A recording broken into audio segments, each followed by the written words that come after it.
I'd like to thank everyone who's back again to check on our colorful chameleon buddy. He's doing great, thanks for asking. Today we're going to perform an autopsy on Samsung's budget phone, the Galaxy A50. Maybe we'll see what snapped inside during the durability test, and maybe we'll see what makes this phone so inexpensive once we get all up inside.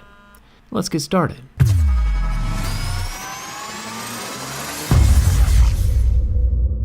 With no visible screws holding this kaleidoscope together, we're going to jump into the tried and true method of heating up the back panel to pull it off. Being a cold-blooded reptile, I'm sure the chameleon is going to love the heat. You can see the color start to warp a bit with my heat gun. I'll stick a suction cup on the back and lift up while prying between the frame and the plastic back with my razor blade.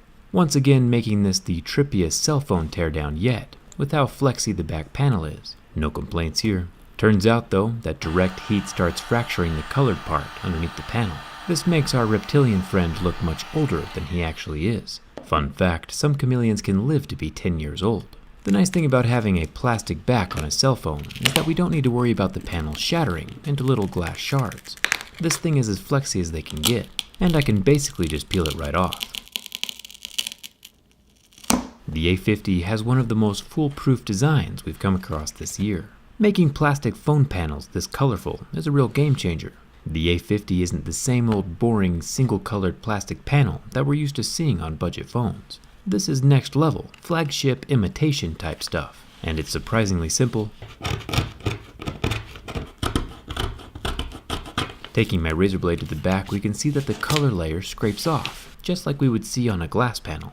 The main structure is a clear acrylic, and then the color is added to the underside. Manufacturing a clear plastic phone is a real possibility. The only problem with making a clear phone after the fact is since my razor blade is a Mohs 5 and the plastic is a Mohs 3, the panel would be totally obliterated with deeper grooves by the time I was done scraping off all the color.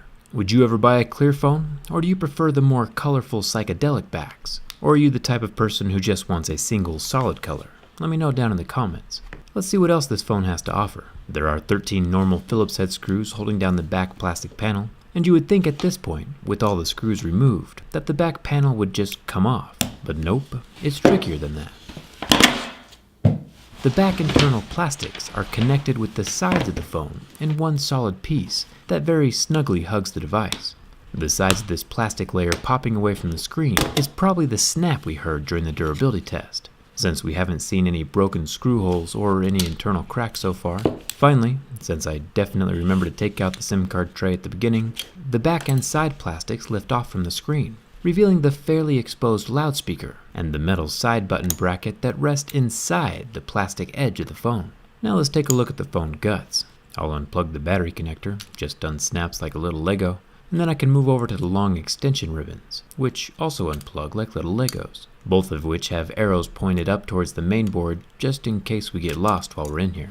Down at the bottom, we have two little screws holding in the optical fingerprint scanner. This is one of those good types of sensors with a lens on it. The sensor we saw inside of the Nokia 9 was one of the slower first generation underscreen scanners that didn't have a lens, and they just aren't as quick without it. The charging port board is down here as well, glued into the back side of the screen. It has a water damage indicator on the back, along with a USB-C and a headphone jack. Samsung has always been Team Headphone Jack since the beginning.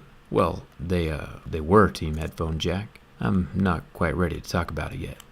The main board was pretty difficult to find without, the arrows, but I managed. It has a black Phillips head screw holding down the bottom right corner. Then I can unclip the center selfie camera, 25 megapixels, and then the main board can come away from the phone.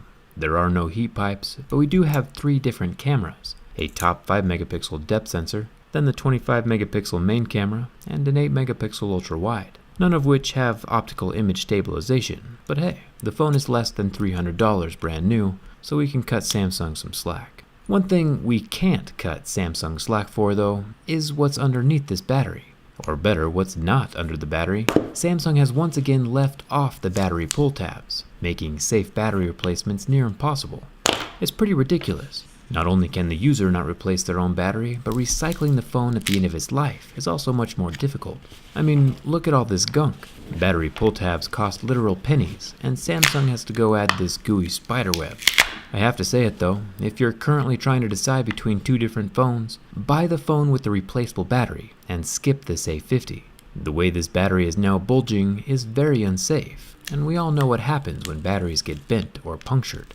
I'll drop the mainboard back into place with its red wire cable, and I can get the top camera set into its slot and the bottom fingerprint scanner put down inside its little hole. Don't get me wrong, I think the A50 is a great durable phone, but permanent battery adhesive is completely unnecessary when safe alternatives exist that are basically the same price. I'll get the long extension ribbons clipped in, mostly just to help us remember which side of the phone is up, and the compromised battery gets plugged in last before the plastics get set down. The internal plastics include the side volume and power buttons, so they're pretty important. You can hear the same loud cracking noise we heard during the bin test. And would you look at that? The phone still turns on. I like what Samsung is doing. A cheap, powerful phone for the masses that still looks really good. And if Samsung skipped the permanent adhesive underneath the battery, it would be an A+, 10 out of 10 5-star creation. But that permanent battery adhesive is holding it back. Either way, hit that subscribe button if you haven't already. We have the Galaxy Note 10 coming up soon. Come hang out with me on Instagram and Twitter, and thanks a ton for watching. I'll see you around.